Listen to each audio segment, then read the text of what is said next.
Capacitor গুলা লাগাইছে দেখতে পাচ্ছেন আপনারা কস্টিপ দিয়ে এবং হলো গ্লুগামের আঠা দিয়ে দেখতে পাচ্ছেন। কস্টিপ দিয়ে এবং হলো এখানে দেখেন গ্লুগামের আঠা দিয়ে লাগাই দিছে একদম দেখেন। আর এখানে দেখতে পাচ্ছেন সার্কিটটা লাগাইছে হলো বাংলা, একদম বাংলা সার্কিট লাগাইছে। আর এখানে তো দেখতে পাচ্ছেন আপনারা বডি দিছে হলো ডিউটিন বডি, একদম ডিউটিন বডি। আসলে এটা কাস্টমারকে আমি দোষী না, কারণ হচ্ছে কাস্টমার কিন্তু বিশ্বাস করে, কাস্টমার দোকানদারের প্রতি বিশ্বাস করে কিন্তু মালগুলা কিনে। এখানে আপনারা এই আরেকটা মাল দেখেন, এটা হচ্ছে যে সার্কিটটা লাগানো হয়েছে 5 ভলিউমের চায়না সার্কিটের জায়গায় লাগাইছে বাংলা সার্কিট। আমরা কিন্তু এই ধরনের সার্কিট লাগাই, আর তারা লাগাইছে দেখতে পাচ্ছেন বাংলা সার্কিট। 50 টাকা দামের সার্কিট লাগাইয়া 500, 600, 700, 800 টাকা ওনারা সেভ করছে। আর দেখতে পাচ্ছেন ক্যাপাসিটার লাগাইছে এখানে, এটাও কিন্তু সুপার গ্লু দিয়ে লাগাইছে একদম দেখতে পাচ্ছেন। আর ফ্যানগুলো তো একদম 14 নম্বর ফ্যান লাগাইছে। সার্কিটটা লাগাই দিয়েছে পুরাতন সার্কিট, দেখতে পাচ্ছেন জং পড়ে রয়েছে সার্কিটটা, একদম পুরাতন সার্কিট লাগাইছে। টেন্ডেস্টার গুলা লাগাইছে, এক একটা 1 কোটের মাল লাগাইছে, একদম বাজে মাল আর কি। আর এখানে যে মালটা দেখতে পাচ্ছেন এই মালগুলা কিন্তু আমি পুনরায় কিন্তু আবার নতুনের মতন কাজ করব। আমি এখানে এই সার্কিট ফালাই দিয়ে আমরা এখানে পিসিবি সার্কিট লাগাবো, এই ট্রানজিস্টর সার্কিট ফালাই দিব এবং ট্রানজিস্টরগুলো আমরা নতুন ট্রানজিস্টর লাগাবো। এবং এখানে দেখতে পাচ্ছেন ট্রান্সফরমারটাও কিন্তু চেঞ্জ করবো, কারণ ট্রান্সফরমার হলো 2 তারে করে দিচ্ছে, তো এটা একদম বাজে মাল করে দিচ্ছে। আমরা ট্রান্সফরমারটাও চেঞ্জ করব। এখানে যে দেখতে পাচ্ছেন আমরা কিন্তু এই ক্যাপাসিটার চেঞ্জ করব, 4টে ক্যাপাসিটার লাগাবো সুন্দরভাবে এবং এখানে সার্কিট চেঞ্জ করব, পিসিবি বোর্ড লাগাবো, আমাদের মতন করে আমরা কাজ করব। আর যারা দূরে থেকে আসতে চান আলিম সাউন্ড সিস্টেমে চলে আসবেন। যে কোনো এমপ্লিফায়ার আপনারা বসে থেকে বানায় নিয়ে যাবেন এবং যে কোনো এমপ্লিফায়ার আপনারা সার্ভিস করে নিয়ে যাবেন বসে থেকে। আর এখানে যে মালটা দেখতে পাচ্ছেন, আমি ওই ভাইয়ের সাথে কথা বলছি, এই ভাই আসছে শরীয়তপুর থেকে, এই ভাই দুইটা আসছে। তো ওনারা কিন্তু পুরাটাই কিন্তু ধরা খাইছে, পুরোটাই কিন্তু ধরা খাইছে। আর ওনারা কিনছে কতদিন ধরে? ভাই আপনি কতদিন আগে কিনছেন এটা? ঈদের 6 দিন আগে। ঈদের 6 দিন আগে কিনছেন? কয়দিন চালাইছেন?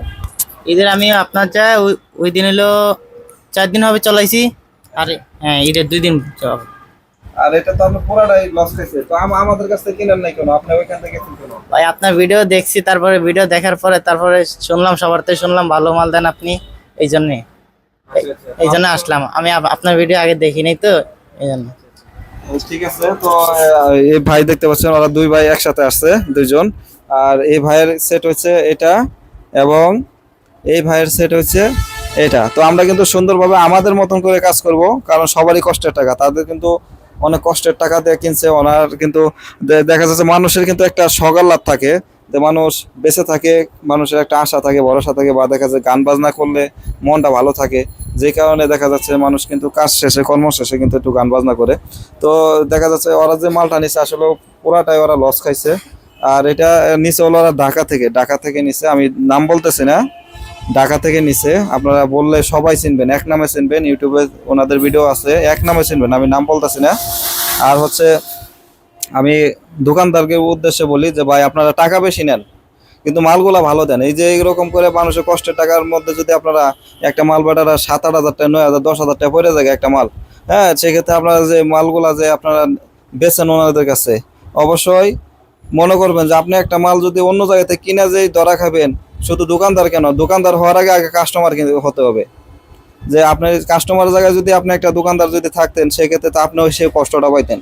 যারা কিনছে তারা তো অবশ্যই যে কষ্টের টাকা, যাদের ইনকাম আছে তাদের কাছে 2, 4, 500, 5,000, 10,000 টাকা কোনো টাকা না। আর যাদের ইনকাম নাই তাদের কাছে 1 টাকা লাখ টাকা সমান, এটা মনে রাখতে হবে।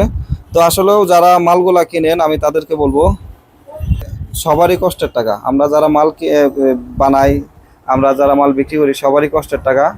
তো কষ্টের টাকা দিয়ে অবশ্যই আপনারা ভালো জিনিস কিনবেন এবং যারা দোকানদার আছেন অবশ্যই দয়া করে ওনাদের ভালো জিনিস দিবেন। আপনার কাছে না থাকলে আপনি ওনাদেরকে পরামর্শ দিবেন যে ভাই আমার কাছে নাই, বা অমুক জায়গায় থেকে নেন, ভালো জিনিস নেন, আপনার ওনাদেরকে বলবেন। এবং আপনি যদি রেডি করা না থাকে অবশ্যই সময় নিয়ে রেডি করবেন, আর কাস্টমারকে কখনো ঠকাবেন না, এটা আপনাদের কাছে অনুরোধ। আর আপনারা যারা এমপ্লিফায়ার বা আইপিএস বানাতে চাচ্ছেন আমাদের কাছে আসবেন, এসে বসে থেকে মাল বানায় নিতে পারবেন। এবং যারা কুরিয়ার সার্ভিস নিতে চান তারা সুন্দরভাবে কুরিয়ার সার্ভিসের মাধ্যমে নিতে পারবেন, কোনো প্রকার সমস্যা না। আপনি যদি লাখ টাকাও যদি আমাদের অ্যাডভান্স করেন, ইনশাল্লাহ 1টি টাকাও আপনাদের কোনো 19-20 হবে না। তো সবাই ভালো থাকবেন, সুস্থ থাকবেন, আল্লাহ হাফেজ।